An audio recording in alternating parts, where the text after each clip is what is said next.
Listen now, slow your breath, lower your voice within, because what you are about to hear is not merely an ancient story. It is a memory that humanity has refused to forget. When time still belonged to the gods, there was an age when the world was young enough to hear the voices of the gods, an age when destiny was spoken aloud, and when the consequences of a single promise could echo for generations. This was the age of the Ramayana.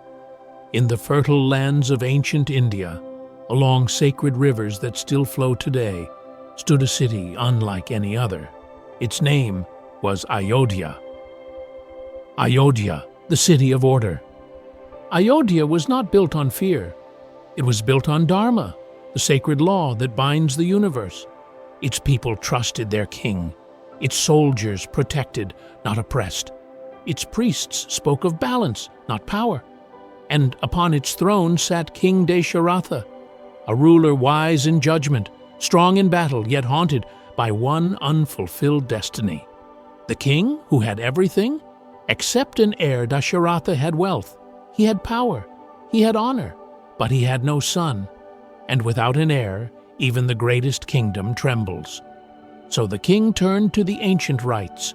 Sacred fires were lit. Mantras older than language were spoken. Offerings were made to the heavens. The gods listened, and they answered, the birth of divine destiny. From Dasharatha's queens were born 4 sons, each noble, each strong, but one carried a presence that silenced rooms. His name was Rama. From the moment Rama opened his eyes, the sages knew this child was different. He did not cry in anger. He did not grasp in greed. His gaze was calm, steady, as if he already understood the weight of the world. Rama was not merely a prince. He was the earthly incarnation of Vishnu, the preserver of cosmic order, born not to rule alone, but to restore balance where chaos had begun to grow. The prince who taught without speaking. As Rama grew, so did his reputation. He mastered weapons, but never glorified violence. He learned scripture, but never flaunted wisdom. People followed him without being commanded, because true authority does not demand obedience. It inspires it. Sita, daughter of the earth.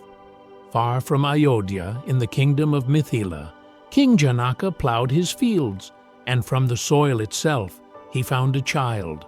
Her name was Sita, born of the earth, raised as royalty yet bound to humility. Sita embodied patience, grace, unyielding strength hidden beneath gentleness. To protect her fate, Janaka declared a trial, the bow of Shiva. The bow of the god Shiva was placed before the world. Only one worthy could lift it. Only one destined could string it.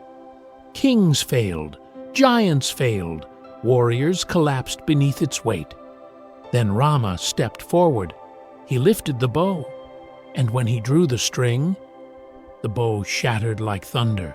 The earth trembled. The heavens bore witness. Rama and Sita were united, not by desire, but by destiny. The gathering shadow years passed. Rama's virtue only grew, and so did fear within the palace. As Dasharatha prepared to crown Rama king, jealousy whispered its poison. Queen Kaikeyi, once beloved, was reminded of an old promise. 2 boons, 2 wishes. She claimed them, and with her words, Ayodhya fell silent. The cruel demand. Her demands were merciless. Rama must be exiled for 14 years. Her own son would take the throne. Dasharatha broke, but a king's word cannot be undone. Rama's choice. Rama did not plead. He did not curse fate. He bowed, because Dharma demands sacrifice. Sita chose exile with him. Lakshmana followed without hesitation. 3 figures walked into the forest, not as victims, but as guardians of honor. The years of wandering. The forest was unforgiving. Wild beasts, demons, endless hardship. Yet Rama protected sages. Lakshmana guarded tirelessly. Sita endured silently. And somewhere, evil took notice.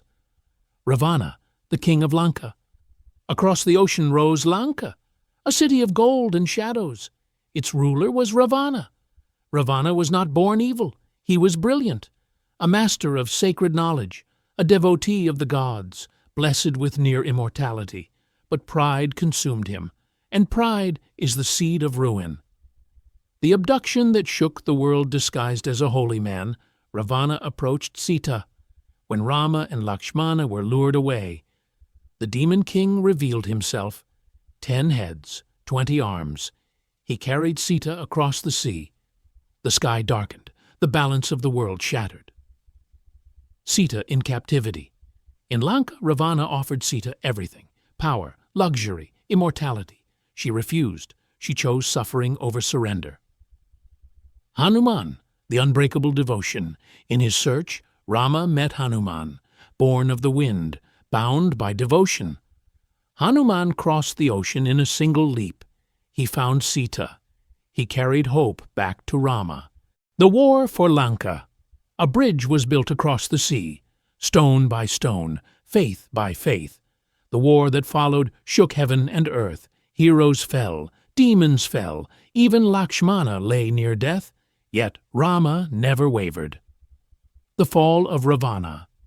The final battle raged for days. Divine weapons clashed. The skies burned. At last, Rama's arrow struck true. Ravana fell, not as a monster, but as a warning. The test of fire to silence doubt. Sita walked into flames. They did not burn her. The gods spoke. The return of light. After 14 years, Rama returned. Ayodhya lit countless lamps. Darkness was defeated. Why this story never dies? Because it is not about gods. It is about choices. Duty over desire, honor over comfort, sacrifice over self. That is why the Ramayana endures.